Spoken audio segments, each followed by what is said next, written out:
बरादरान मिल्लत इस्लामी अस्सलामु अलैकुम व रहमतुल्लाहि व बरकातुहू।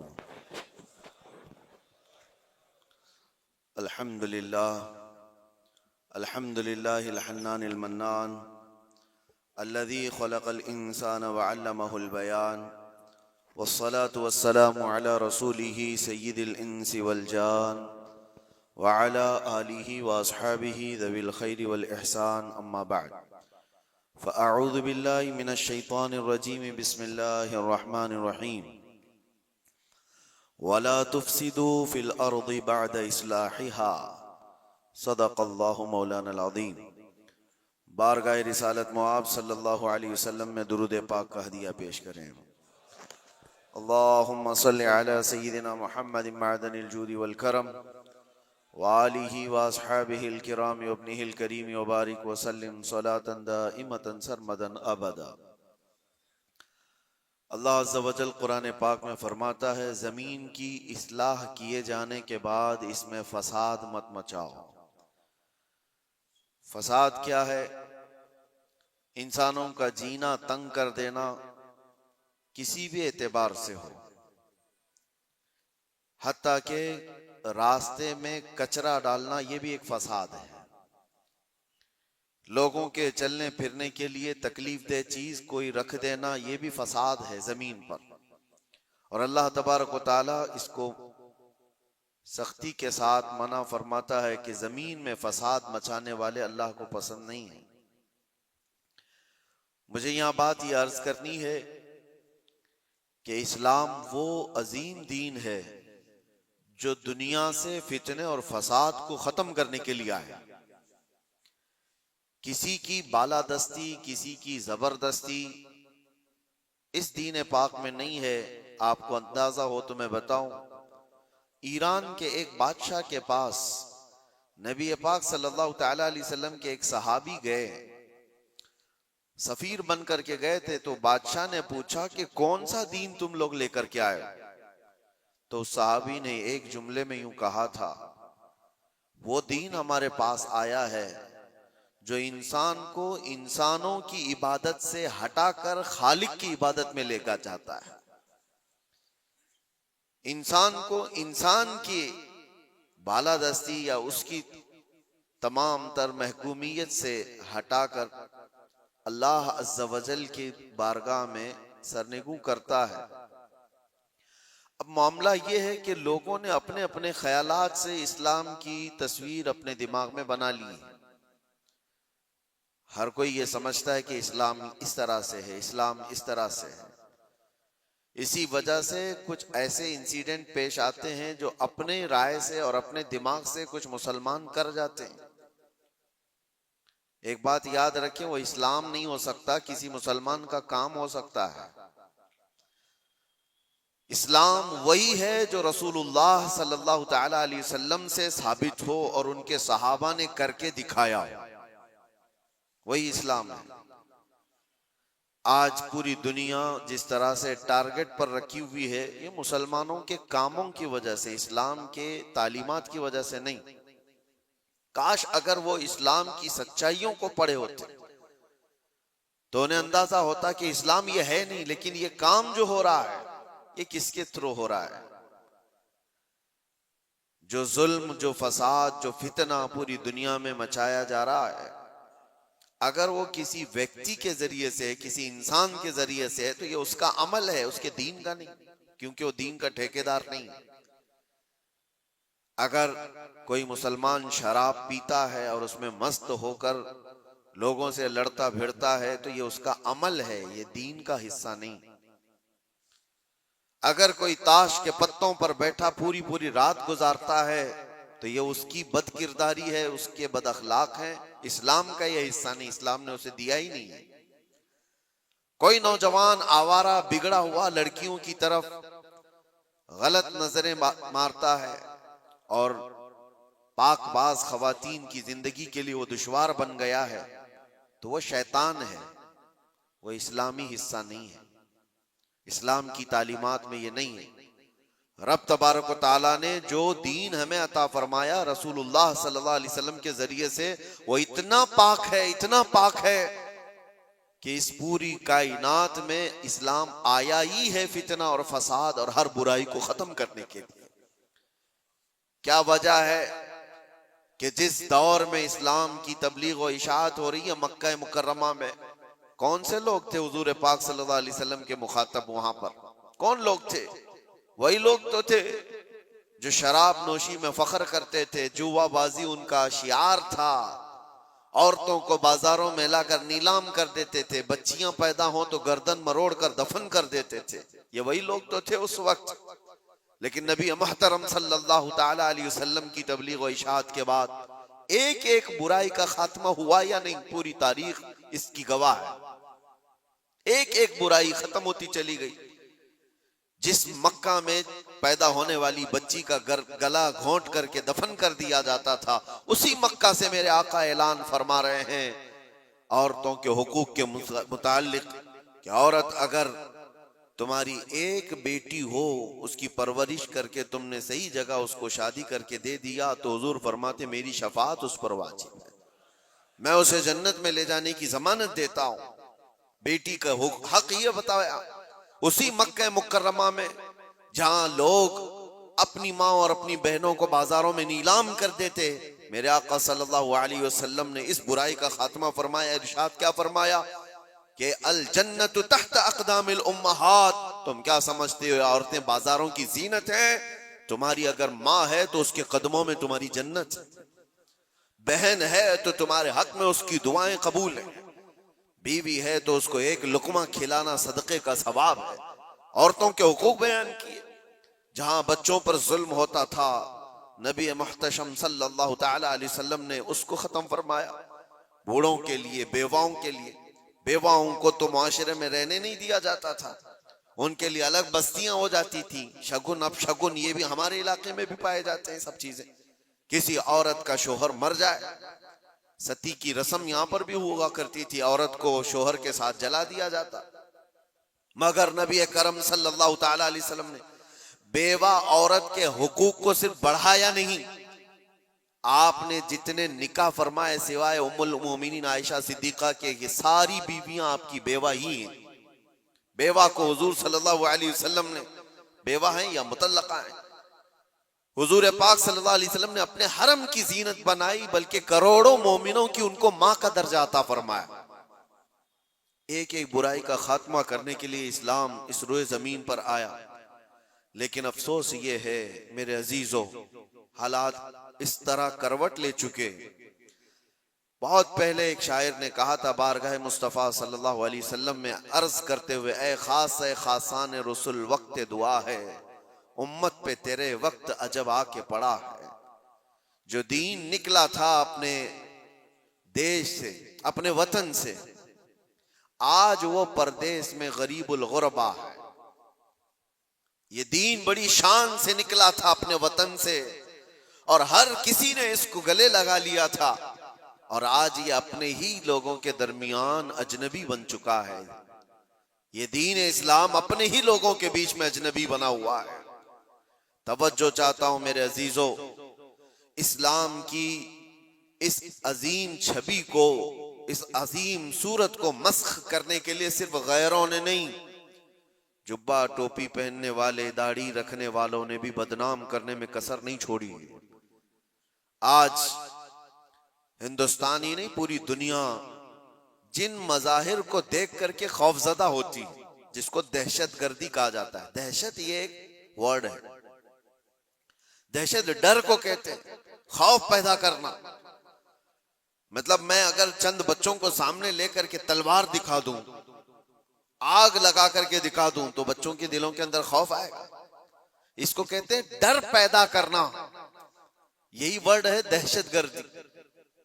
इसी को आतंकवादी कहा जाता है, आतंकवाद भी इसी को कहा गया कि डर पैदा करना लोगों के दिलों के अंदर।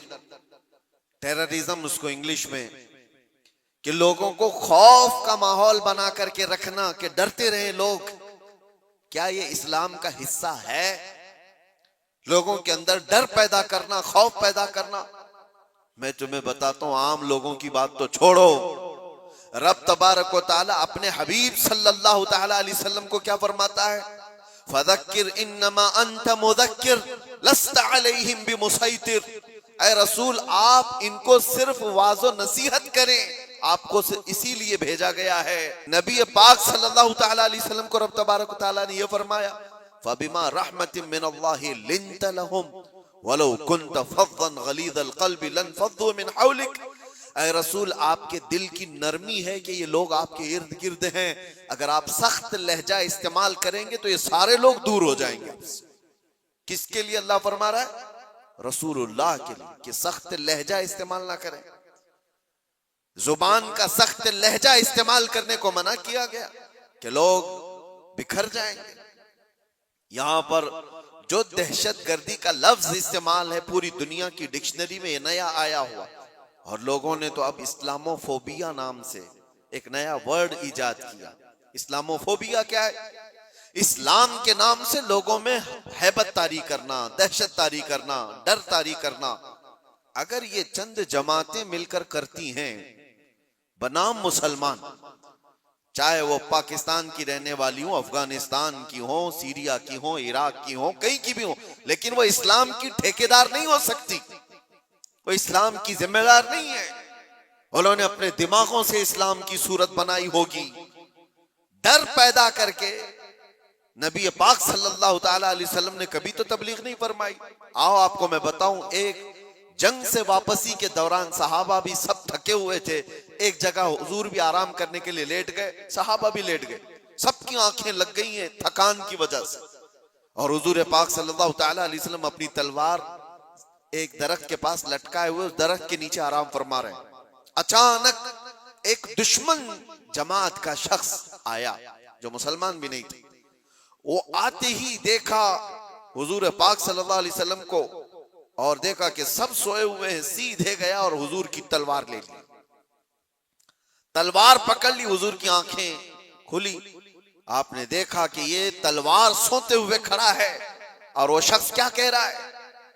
मैं यमनउका मिन्नी, ऐ मोहम्मद बता मुझसे तुझे कौन बचाएगा।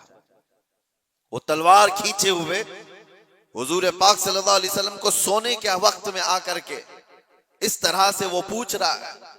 हुजूर बेदार होकर के जब देखते हैं ये पूछ रहा है, आज मुझे तुझसे कौन बचा, मुझसे तुमको कौन बचाएगा? हुजूर ने सिर्फ एक लफ्ज कहा, अल्लाह, मुझे मेरा रब बचाएगा, अल्लाह बचाएगा। वो सामने वाले के जिस्म के अंदर पता नहीं कपकपी तारी हुई और अचानक तलवार उसके हाथ से गिर गई, तलवार उसके हाथ से गिर गई और हुजूर पाक सल्लल्लाहु तआला अलैहि वसल्लम ने वो तलवार अपने हाथ में ले ली। सोचो जरा, जो शख्स आपको मारने का पूरा प्लान कर चुका हो, अचानक वो फेल हो गया और आपको बढ़त मिल गई, तो फिर आप क्या करेंगे? आप क्या करेंगे? कोई कसर नहीं छोड़े।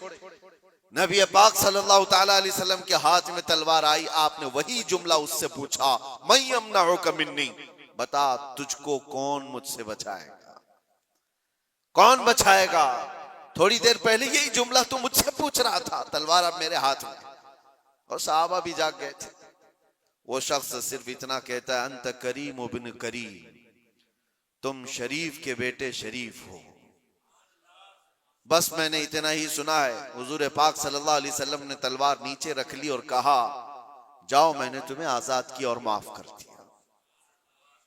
सख्ती के साथ जो तलवार उठाया है, दुनिया का तो दस्तूर है, लड़ाई उसके साथ होती है जो आपसे लड़ने आया हो।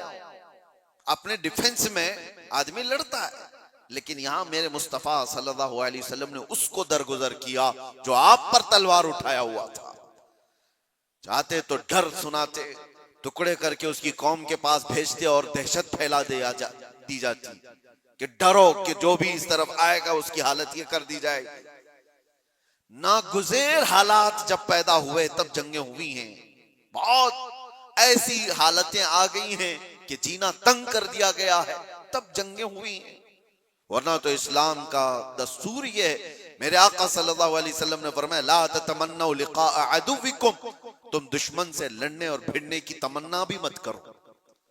जंग की तमन्ना करना भी जायज नहीं। हुजूर पाक ने फरमाया, हाँ ऐसी सूरत पैदा हो गई तुम्हारे ऊपर, तब वो जंग के नागुज़ेर हालात में कहा गया, लेकिन आज जो हालात पेश आए हैं, आप अंदाजा कर सकते हैं। दहशत का लफ्ज हमारे साथ जो जोड़ा गया है, आतंक का लफ्ज या टेरर का लफ्ज जो जोड़ा गया है, चंद लोगों के अमाल हो सकते हैं, ये इस्लाम का हिस्सा नहीं हो सकता। जिस तरह से अभी हमारे मुल्क में दिल्ली में जो ब्लास्ट हुआ, किन लोगों ने किया? शुरुआती तहकीकात में जो नाम पेश किए जा रहे हैं मुसलमानों के नाम। कौन से मुसलमान हैं ये लोग? क्या चाहते थे? और इससे हासिल किसका फायदा हुआ? मुझे कोई भी सेंस रखने वाला मुसलमान हो, कोई भी बताए। ये बात इसलिए मैं अर्ज कर रहा हूं कि आज बहुत सारे नौजवान जज्बाती हो गए और कुछ लोगों की वजह से, यानी कुफार और मुशरिकीन की तकालीफ की वजह से वो सोचते हैं ऐसे कदम उठा लेना चाहिए। मैं उनसे कहता हूं, एक बात याद रखना, एक्सट्रीमिज्म, शिद्दत पसंदी दूसरी शिद्दत पसंदी को जन्म देती है। ऐसा नहीं कि तुम तशद्दुद करोगे तो सामने वाला तशद्दुद नहीं करेगा। तुम एक करोगे, सामने दो करने वाले होंगे। तुम दो करोगे, चार की शिद्दत और हो जाएगी। ये हल नहीं है दुनिया में। जिन नौजवानों ने ये रास्ता इख्तियार किया, अगर मेरी बात वो सुनते हैं तो तवज्जो चाहता हूं, किसका भला किया है? इन जमातों ने इस तरह के कत्ल और गारत से, इस तरह के ब्लास्ट से किसका भला किया है? उम्मत का, इस्लाम का, मुसलमानों का, मुल्क का? किसका? किसी का नहीं। ना हक रास्ते में चलने वालों की जानों को लेना। कुरान कहता है, मन कतल नफ्सन बिगैरि नफ्सिन औ फसादिन फिल अर्द फकअन्नमा कतल अन्नास जमीआ। जिसने नाहक एक जान को कत्ल किया है, उसने पूरी इंसानियत को कत्ल किया। छठे पारे में रब ताला फरमाता है, उसने पूरी दुनिया का कत्ल किया है। लोग क्या समझते हैं? ये ब्लास्ट कर लेना, किसी भी इलाके में जाकर के बारूद से उड़ा दिया जाना, इसको जिहाद से ताबीर करते हो? जिहाद की वो जो आला और पाकीज़ा सूरत है उसको मस्ख करते हैं, उसको लोगों के दरमियान बुरी शक्ल पेश करने के लिए। मैंने तो कभी आज तक ये महसूस भी नहीं किया। इराक के भी बहुत सारे सफर किए। चंद सालों पहले पूरी दुनिया में ISIS ने अपनी दहशत पैदा करके रखी थी। क्या थी ये जमात? कभी भी करीब से देखने वाला और पढ़ने वाला समझ सकता था, इस्लाम की बूबास भी इन्हें नहीं लगी। जो 12 साल की 13 साल की लड़कियों को इराक की मंडियों में ले जाकर के बेचते हो, छोटी लड़कियों को, वहां के हालात हमें पता है, और उनकी तरबियत ऐसे करना, पूरा पेट्रोल की चोरी करना, दुनिया में बेचना, और ये कत्ल गारत और ये जो फसाद मचाया था, इस फसाद का नाम इस्लाम हो ही नहीं सकता।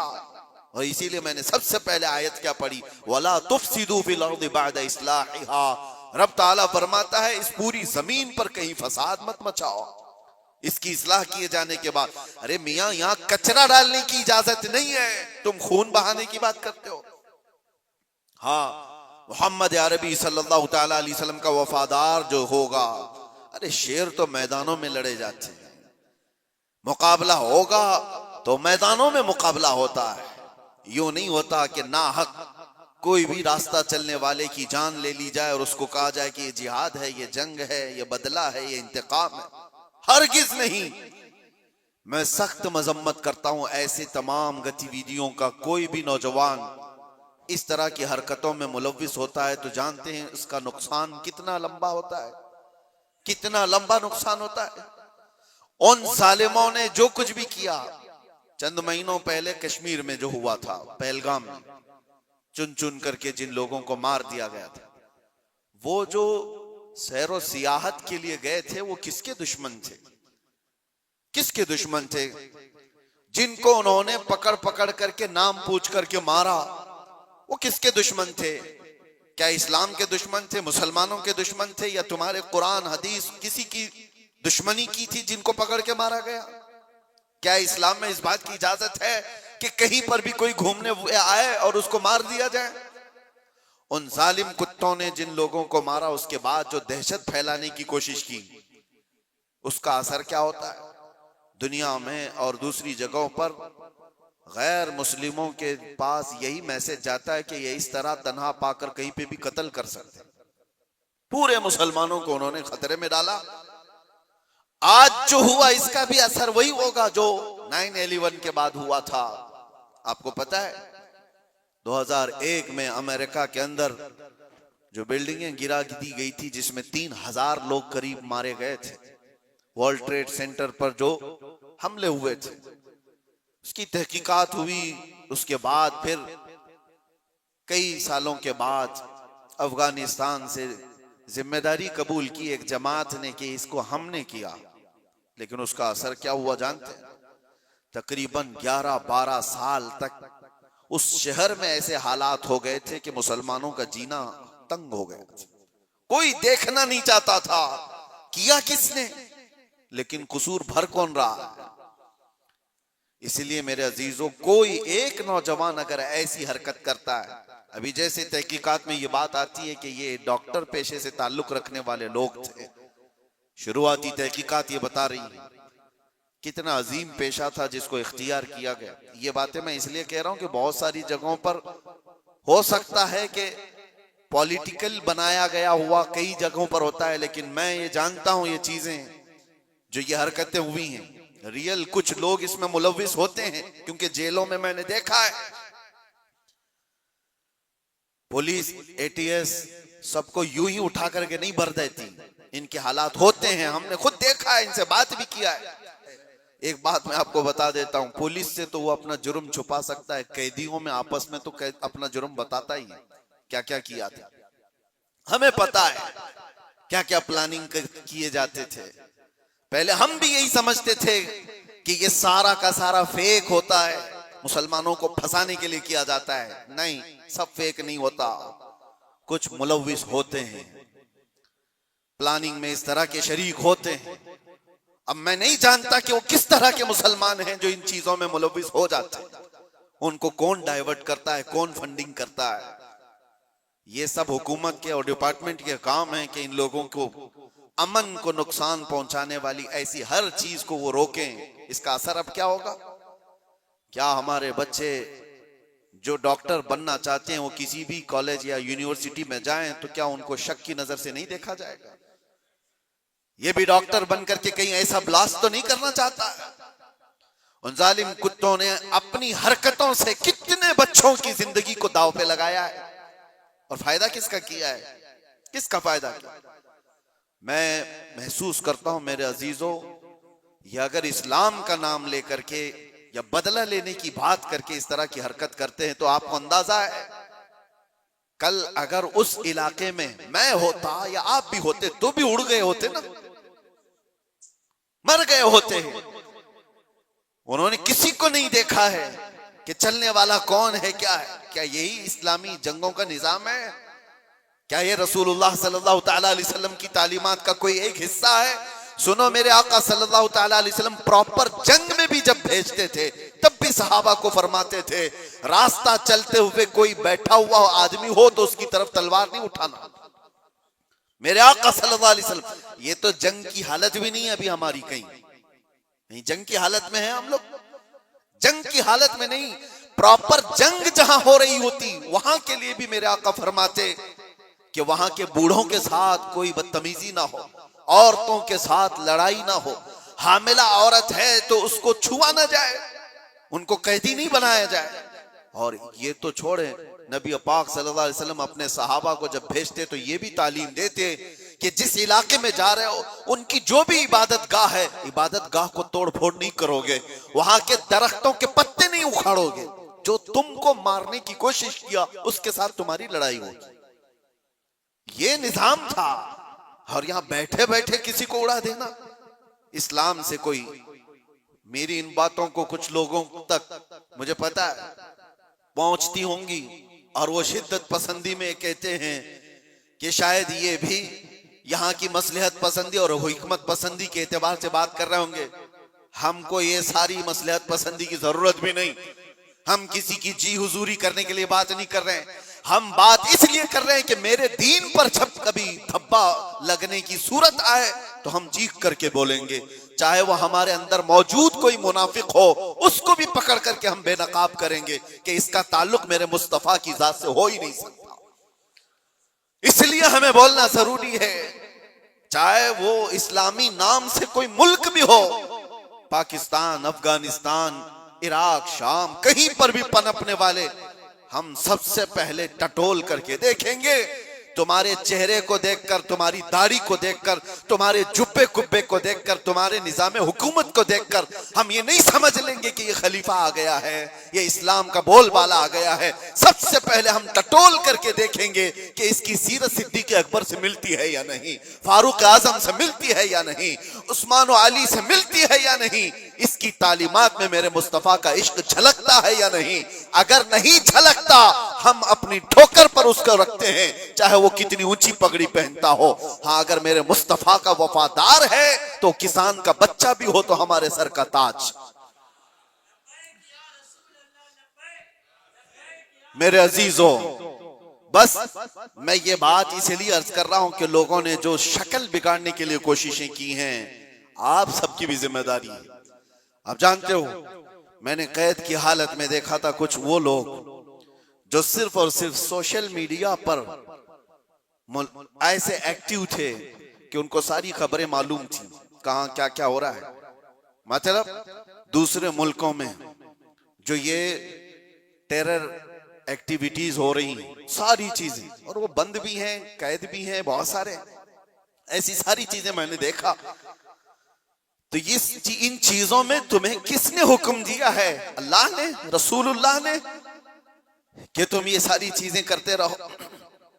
नौजवानों, सोशल मीडिया तुम्हारे हाथ में है तो इसका इस्तेमाल भी सही अंदाज से करो, सही तरीकों से करो। जबरदस्ती ऐसे स्टेटस लगाना जो किसी दूसरे के अंदर दहशत पैदा करे, डर का माहौल पैदा करे, हराम है। एक स्टेटस की बात कर रहा हूं। तुम अगर अपनी जात से लोगों को डराते हो तो ये हराम काम कर रहे हो। वजह यह है कि लोग सिर्फ और सिर्फ तुमसे नहीं डरेंगे, पूरे इस्लाम से वो डरने लग जाएंगे, वो मोहम्मद अरबी सल्लल्लाहु अलैहि वसल्लम की तालीमात से डरने लग जाएंगे।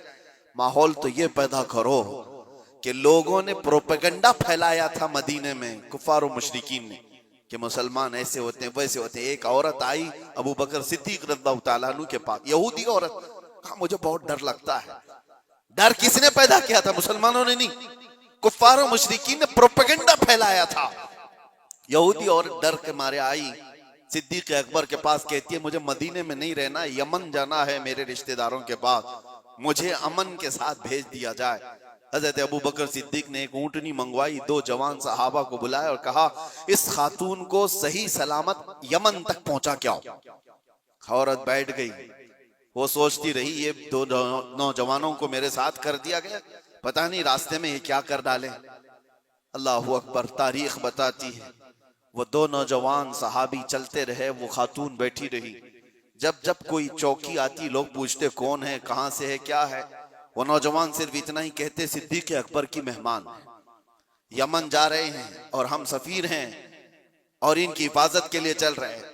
पूरे यमन तक का रास्ता तय हो गया। वो खातून कहती है एक नौजवान भी मेरी तरफ निगाह उठाकर नहीं देखा।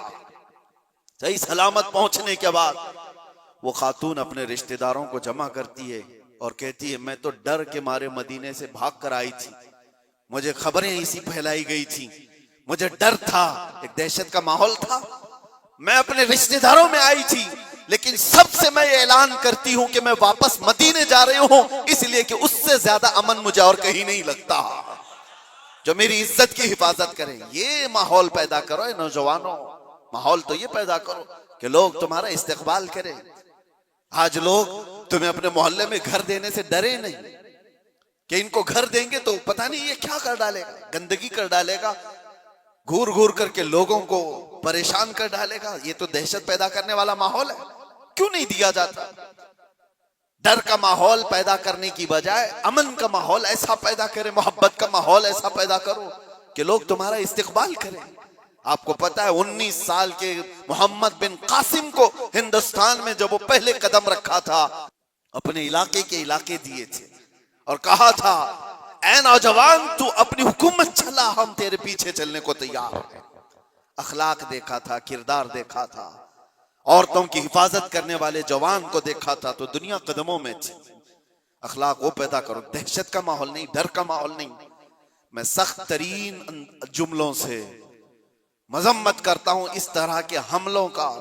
और जाहिर सी बात है, हम जिस मुल्क में रह रहे हैं मेरे अजीजों, दर्द हमें इस बात का भी होता है, हम अपने मुल्क में कचरा भी नहीं फेंकना चाहते, तो ना हक बिरादराने वतन चाहे वो कोई भी हो, उनकी जान लेने की इजाजत कैसे दी जा सकती?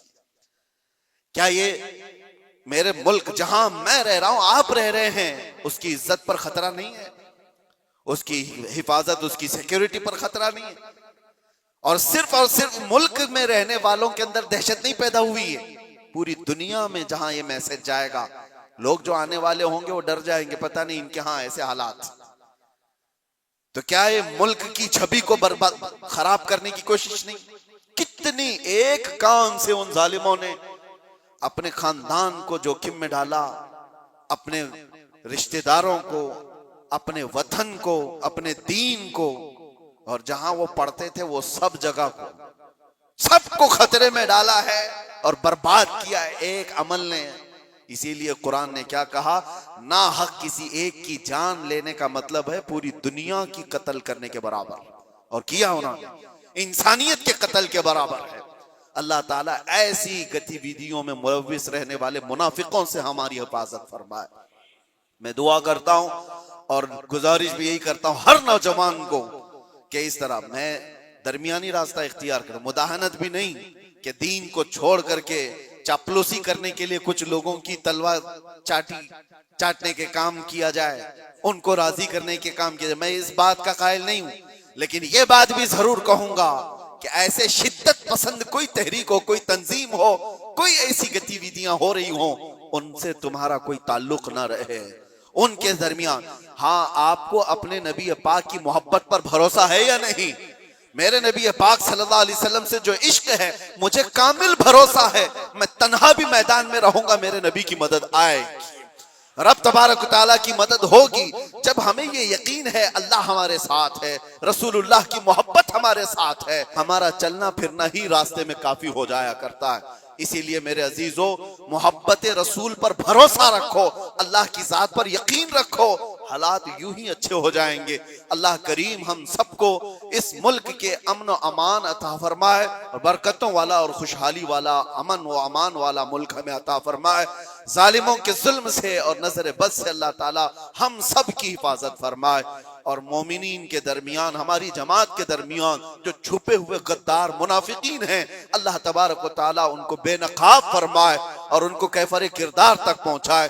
व आखिरु दावाना अनिल हम्दुलिल्लाहि रब्बिल आलमीन। अस्सलामु अलैकुम।